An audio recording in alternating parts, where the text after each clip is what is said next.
नमस्कार, आप देख रहे हैं न्यूज़ फॉर नेशन। बिहार के पूर्व मुख्यमंत्री जीतन राम मांझी चर्चाओं में बने रहने के लिए कई बार अटपटा बयान देते रहे हैं। आपको बता दें कि एक बार फिर से जीतन राम मांझी ने एक विवादित बयान दे दिया है। विवादित बयान उन पर, भगवान राम पर। आपको ये भी बता देते कि पिछले साल दिसंबर में ही उन्होंने भगवान राम पर विवादित बयान दे दिया था, जिसके बाद नौबत यहाँ तक आ गई थी कि बिहार एनडीए के तमाम बड़े दल ने, तमाम बड़े नेताओं ने उन्हें नसीहत तक दे दी थी और कहा था कि चर्चा में बने रहने के लिए आप ऐसे विवादित बयानों से बचें। आपको बता दें कि जिस तरीके से कल अंबेडकर जयंती के दौरान कई दलित नेताओं ने कई जनसभाओं को संबोधित किया, उसी के दरमियान जीतन राम मांझी जब जमुई में एक कार्यक्रम को संबोधित कर रहे थे तो उन्होंने यहां तक कह दिया कि भगवान राम तो सिर्फ तुलसीदास और वाल्मीकि के रामायण के सिर्फ पात्र थे, वो मात्र एक काव्य पात्र का ही उदाहरण देते फिर रहे थे। और साथ ही साथ उन्होंने ये भी कह दिया कि कहा जाता है कि भगवान राम ने शबरी के झूठे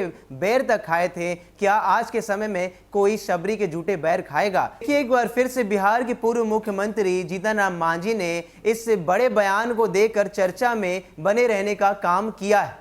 बिहार के पूर्व मुख्यमंत्री जीतन राम मांझी ने एक बार फिर भगवान राम के अस्तित्व पर सवाल उठाए हैं। जमुई में गुरुवार को अंबेडकर जयंती के कार्यक्रम में उन्होंने बताया कि राम भगवान थोड़े ही थे, वह तो तुलसीदास और वाल्मीकि रामायण के पात्र थे। रामायण में बहुत सी अच्छी बातें लिखी है, इसलिए हम उसे मानते हैं, पर राम को नहीं जानते। मांझी यही नहीं रुके, उन्होंने आगे बताया है कि पूजा पाठ करने से कोई बड़ा नहीं होता।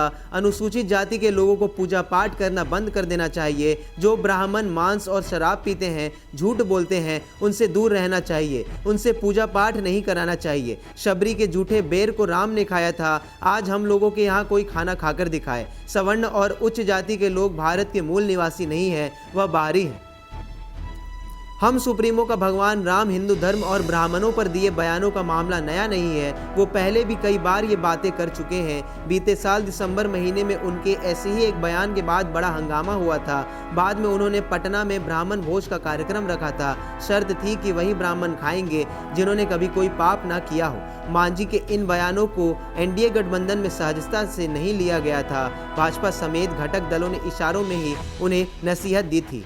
भगवान राम पर एक बार फिर से विवादित बयान देने के बाद जीतन राम मांझी सवालों के कटघरे में खड़े हैं। आपको बता दें कि बीते साल दिसंबर में भी उन्होंने भगवान राम पर विवादित बयान दिया था, जिसके बाद से बिहार एनडीए में उथल पुथल मच गई थी। उन्होंने यहां तक कह दिया था कि वो अपने आवास पर ब्राह्मणों को भोज कराएंगे, मगर वैसे ब्राह्मण होने चाहिए जिन्होंने कभी भी पाप ना किया हो, जो शराब ना पीते हैं और साथ ही साथ जो मांस का सेवन नहीं करते हैं। मगर जिस तरीके से अंबेडकर जयंती के दौरान जीतन राम मांझी ने सभा को संबोधित करते हुए कह दिया है कि रामायण में भगवान राम सिर्फ एक पात्र के तौर पर थे, उनकी सच्चाई कुछ नहीं है। जिस तरीके से बार बार कहा जाता है कि भगवान राम ने शबरी के झूठे बैर खाए थे, क्या आज कोई झूठे बैर खाकर दिखा पाएगा? उन्होंने सवर्णों पर भी निशाना साधा है, मगर जिस तरीके से लगातार जीतन राम मांझी ये सब बातें कहते हुए आते हैं, उससे साफ हो गया है कि चर्चा में बने रहने के लिए ही जीतन राम मांझी ऐसे विवादित बयान को देते हैं। अब देखने वाली बात ये जरूर होगी, बिहार एनडीए में बड़े भाई की भूमिका में बैठी बीजेपी इस पर क्या एक्शन लेती है, किस प्रकार